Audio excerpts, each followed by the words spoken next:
ஆலய திருநீரை அணிந்திடுவோம், அந்த ஆயிரங்கரத்தாளை பணிந்திடுவோம்.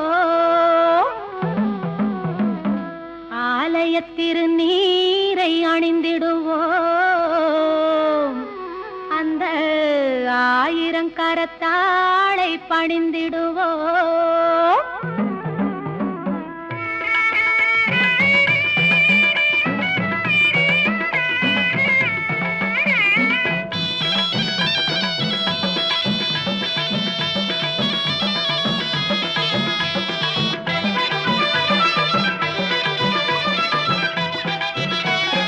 மஞ்சனத்தை பூசி வரும்